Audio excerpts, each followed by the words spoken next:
Hagerty et le magazine V8 Passion sont fiers de vous présenter Passion Auto Rétro.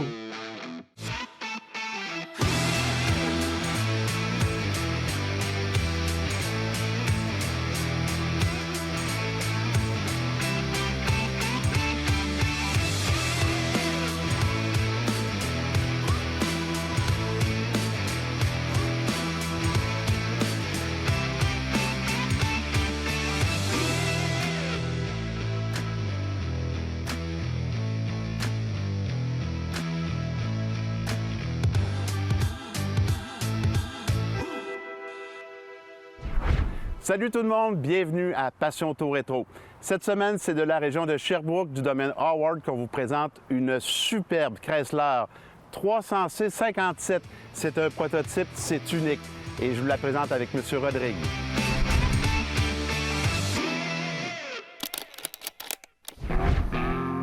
À la fin de l'année 54, les ventes des véhicules de Chrysler avaient chuté drastiquement, mais l'embauche de Virgil Exner changea la donne avec des véhicules beaucoup plus modernes que la compagnie appelait Forward Look.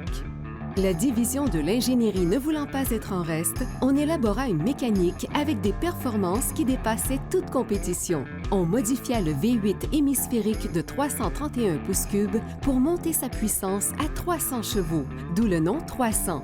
Dès 1955, Exner concocta différents prototypes pour l'édition 1957, comme celle présentée à l'émission, qui est une réplique exacte de celle qui se trouve dans la collection Chrysler.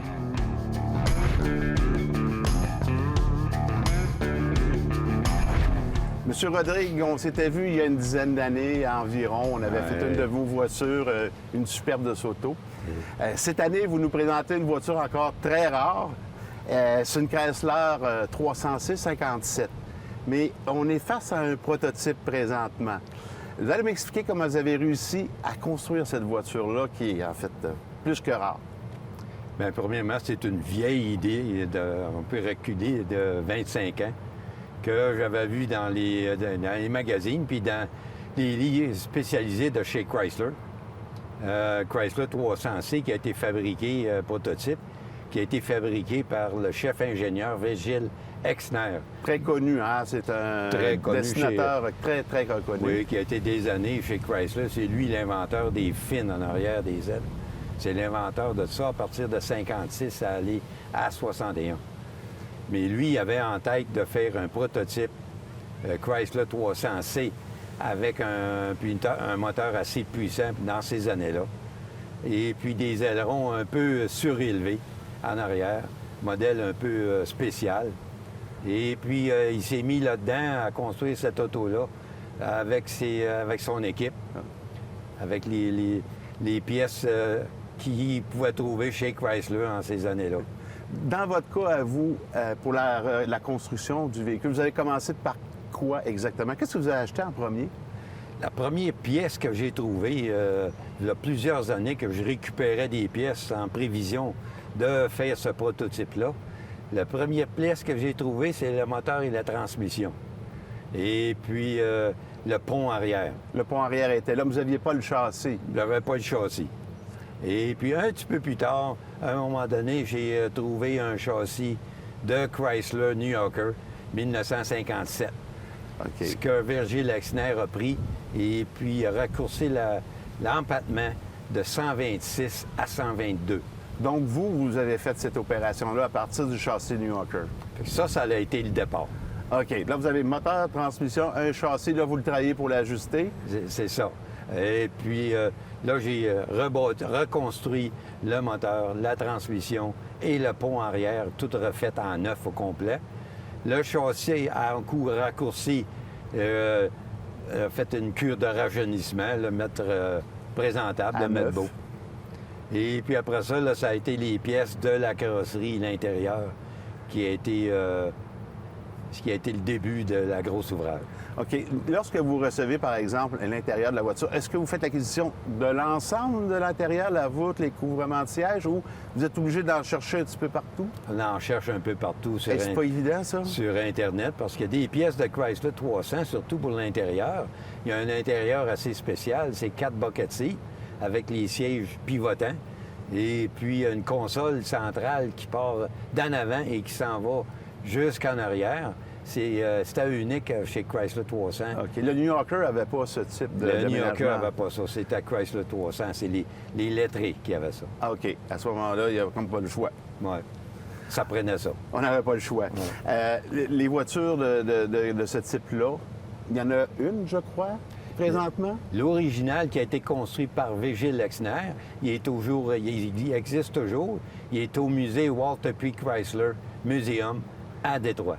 Donc, c'est sa réplique parfaite. Ça, c'est une réplique à 95 identique Identique à celle du musée. de l'original. Ouais. Au niveau des pièces, rassembler l'ensemble des pièces pour dire, bon, maintenant, j'ai toutes mes pièces pour ma voiture. Ça a pris combien d'années? 6 ans. 6 ans de recherche. Oui, ça a pris 6 ans pour construire l'auto. La voiture. Vous avez refait moteur. Est-ce que c'est vous qui allez jouer dans la moteur et la transmission? Oui, c'est moi qui fais tout, excepté le rough de la carrosserie et de la peinture. Je ne touche pas à ça, je ne suis pas équipé pour ça. OK. Mais je fais le rough là, de ça. Mais la mécanique, l'électricité, le désassemblage, l'assemblage, c'est mon domaine. Donc, pendant 6 ans, on rassemble les pièces. Après ça, on se met à restaurer le moteur, on rénove tout ça. Combien d'années après, on peut sortir la voiture puis avoir un véhicule de cette qualité-là? Bien, à partir du commencement de la restauration, à aller à la première ride que j'ai pris avec, là, c'est là que ça a pris 6 ans. OK.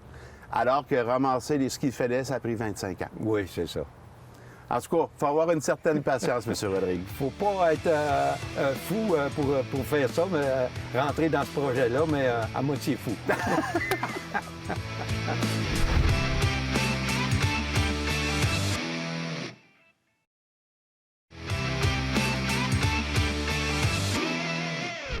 Cette semaine, dans le volet de Mario Lacroix, on va parler de golf un petit peu. On va s'amuser.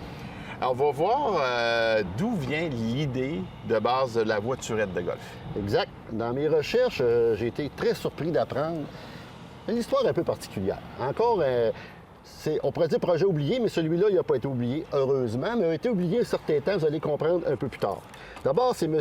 Curtis Moore Wallach, un monsieur qui est, lors de son jeune âge, à l'âge de malheureusement 11 ans, a tombé d'un train, puis il s'est fait sectionner une jambe à la hauteur du genou.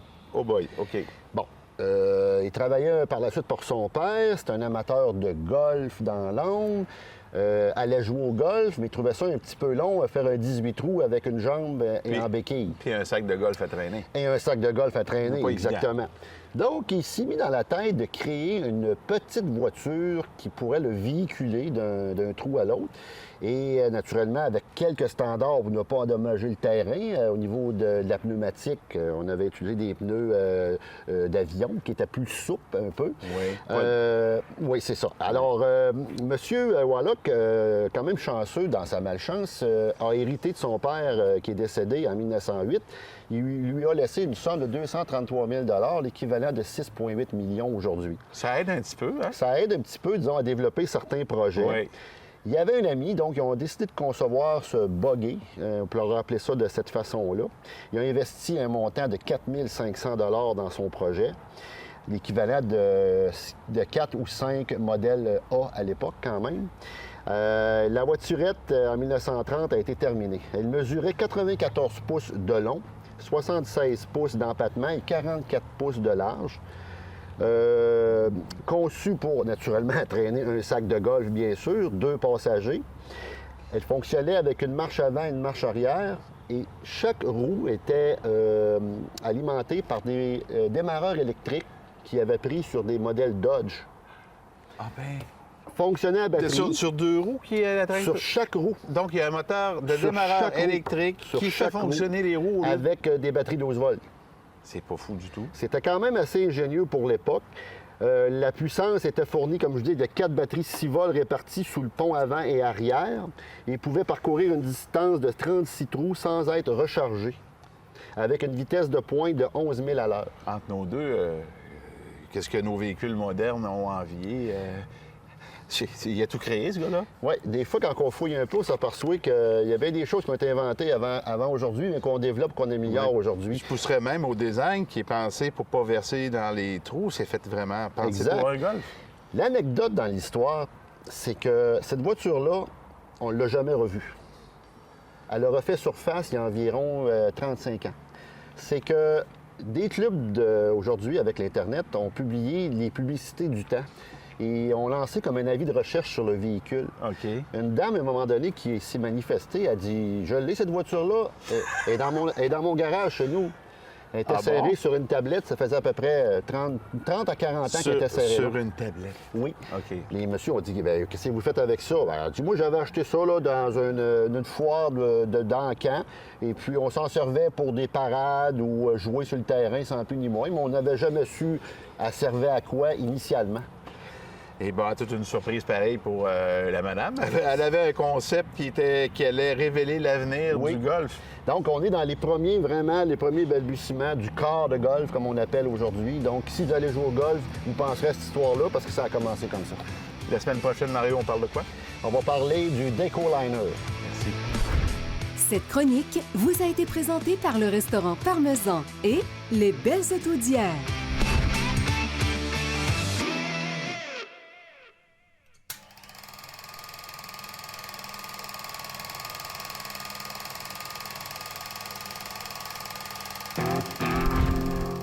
Le 29 mars 1957, l'Égypte rouvre le canal de Suez. Le canal est en effet bloqué par plusieurs navires qui ont été coulés volontairement par le gouvernement égyptien pendant la crise du canal l'année précédente. Les bateaux qui y naviguent doivent être prudents. Une limite de 500 tonnes est imposée pour la traversée jusqu'à ce que le nettoyage soit complété. Le 8 mars, André de Blois tente de commettre un vol à la Banque TD de Montréal. Alors qu'il est armé d'une veste suicide et d'une arme, un officier de police fait feu et l'atteint à la mâchoire. Lors de son arrestation, une deuxième bombe est découverte à la gare centrale de Montréal. André de Blois meurt de complications de ses blessures un an plus tard.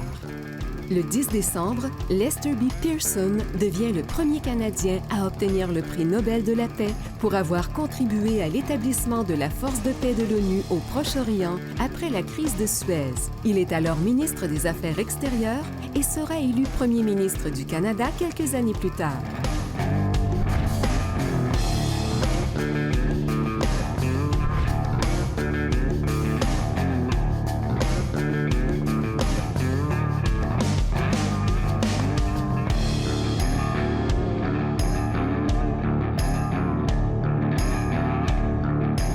J'aimerais qu'on parle un petit peu des caractéristiques du 300C prototype 57. Parce qu'il y a beaucoup de caractéristiques qui sortent de l'ordinaire sur ce véhicule-là. Bien, le prototype, bien, c'est toutes des choses d'avenir qui sortaient chez Chrysler, qui étaient déjà inventées, mais qui n'étaient pas en production. Donc, c'est dessiner l'avenir, le futur. C'est ça, exactement. Et puis, si on part pour...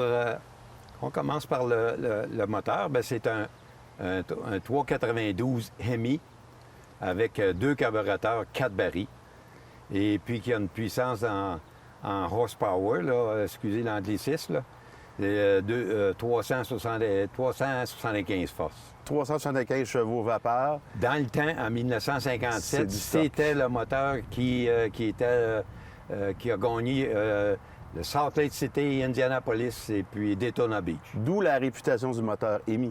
D'où le moteur Hemi, c'est un moteur un peu spécial. Puis on ne se trompe pas si on dit que c'est un peu l'ancêtre des muscle cars aussi. C'est l'ancêtre des muscle cars, exactement.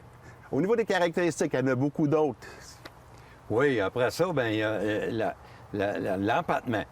Les Chrysler 300, ordinaire 1957, que Chrysler ont mis en production, l'empattement était de 126 wheelbase. Lui, il est 122 wheelbase. Donc, moins d'empattement, on fait une voiture un petit peu plus compacte, un peu plus sportive. Un petit peu plus compact, avec un bon moteur qui a beaucoup de puissance. C'était le châssis du New Yorker. C'est le châssis du New Yorker qui ont raccourci les autres là, chez Chrysler. OK. Par la suite aussi, il y a beaucoup de choses qui caractérisent l'intérieur de la voiture. On parle de planche de bord, on parle de console, puis on a une petite anecdote avec la console, assez comique. Oui. Mais l'intérieur est aussi exclusif au prototype. Oui, dans le prototype, eux autres, ils ont mis des sièges baquets pivotants. Et puis, 4 bucket seats. Les 2 d'en avant sont pivotants.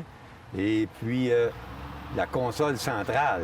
Il y a toute une histoire avec la console centrale. On va en parler un petit peu, parce que ça n'a pas été facile à trouver, ça. Ça n'a pas été facile à trouver, oui. Ça a été... c'est même très difficile.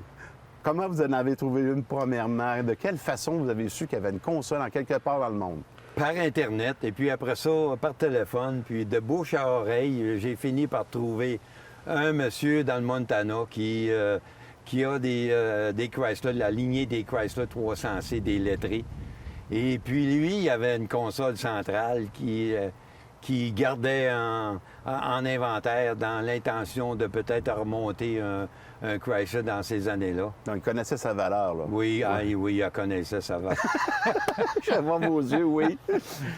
Puis finalement, il vous l'a cédé, il vous l'a vendu? Finalement, ça a été toute une saga, ça. Puis ça a duré 1 an et demi avant d'être capable de mettre la main sur la console. Il voulait me la vendre, il ne voulait plus le lendemain.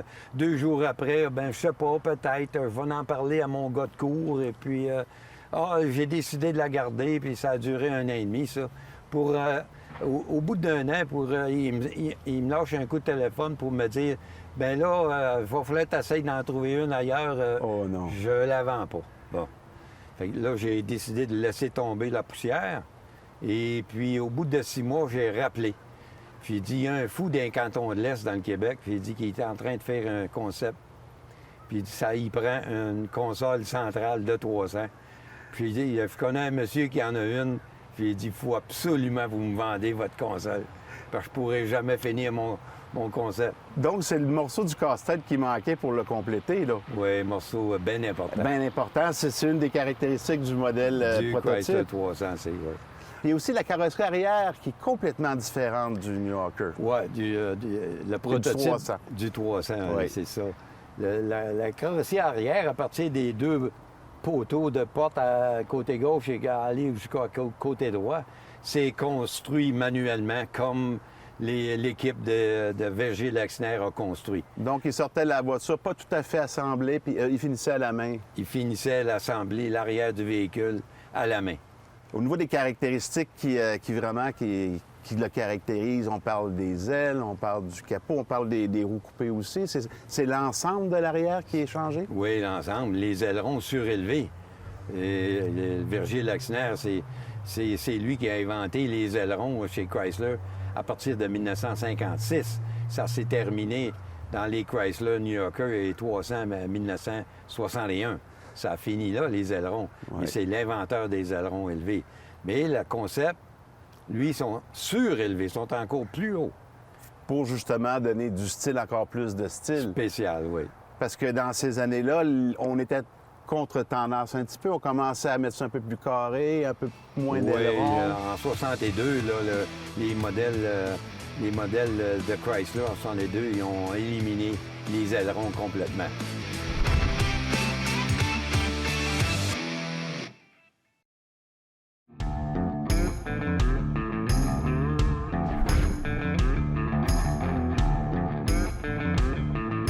Sur la route, là, c'est une voiture qui est vraiment douce, hein? Oui, douce, ça porte bien, c'est avec l'empattement, la pesanteur, le poids. On le sent. On Ouais. sent de la voiture qui épouse les 4300 les livres, ça, là. C'est incroyable. Avec ses ailes. 4300 litres. On a vu dans le segment précédent qu'est-ce qu'étaient exactement les caractéristiques d'une 300C 57 prototype. Maintenant, j'aimerais ça qu'on parle un peu de vous. La passion pour l'automobile, ça commence quand? Est-ce que ça commence petit garçon? Ça commence plus tard? Ça a commencé très jeune. Pour moi, ça a commencé à l'entour de 10 ou 11 ans. J'avais un voisin qui avait une vieille auto, un Ford 1931 coupé, remboursé. Un Ford A. Un Ford A, modèle A. Et remboursé. Et puis, moi, je sortais de bonne heure le samedi matin, puis lui, ce monsieur-là, il était âgé, il était à 80 et plus, là. Et puis, à tous les samedis matins, il sortait dehors, et puis il jouait après ses bras après le steering, le gaz, et puis le spark, et puis il donnait un coup de crank en avant, puis il portait son Ford à tous les samedis matins. À tous les samedis. Oui. C'est de là, que je me suis mis chum un petit peu avec ce monsieur-là. Est-ce qu'il jouait avec? Non, il avait plus ses permis. OK, puis, il roulait plus, mais il sortait pareil. Oui, oui, il sortait dehors, puis il démarrait. Et puis un bon samedi matin, il dit « Hey, mon petit gars, il dit, je vais te vendre mon Ford, là. Il dit, je suis tanné, là. Il dit, j'avance beaucoup en âge. » Puis il dit « Monsieur, je nommerai pas le nom. » Et je l'ai nommé par son nom. J'ai dit « Comment je veux... » J'ai dit « À l'âge que j'ai, je travaille pas. Fait que comment tu penses que je vais payer ton Vous avez quel Ford? âge déjà? Là? J'avais 11 ou 12 ans. 11 ou 12 ans, OK. Ouais, ça a commencé là. Hey, ça, c'est un coup solide jeune, ça. Oui. Finalement, le Ford, vous ne l'avez pas acheté, c'est sûr, Non. de façon naturelle. Vous aviez 12 ans, mais là, la piqûre est arrivée. Oui, la piqûre est arrivée. Le prochain contact avec l'automobile qui vous fait propulser dans ce monde-là, c'est quoi? Oui, le prochain contact, là, que j'avais... je travaillais à l'avant-midi, très de bonne heure, au journal local, ici à Sherbrooke, à La Tribune. Et puis, je me faisais un petit peu d'argent, puis j'allais à l'école finir mes cours dans l'après-midi. 11e et 12e année, c'était comme ça dans le temps. Et puis, je me suis acheté un Dodge 1950.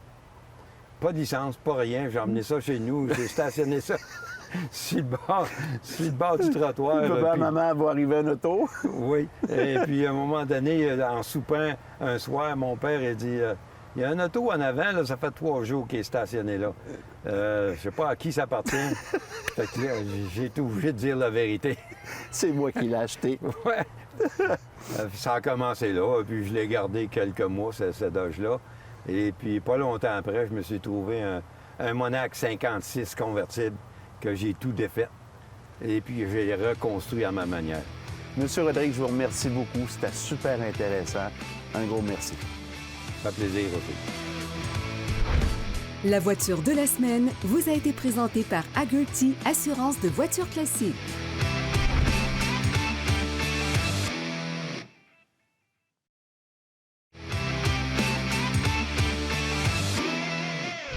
Cette semaine, on parle d'huile avec Marc Dipertec. Marc, bonjour. Hey, salut Eric, ça va? Très bien. Good. Là, on va parler d'huile à moteur pour les voitures antiques, des huiles à moteur qui ont souvent du zinc, et des huiles à moteur pour les voitures haute performance modernes. Exact. Fait qu'on touche aux deux volets aujourd'hui. C'est ça.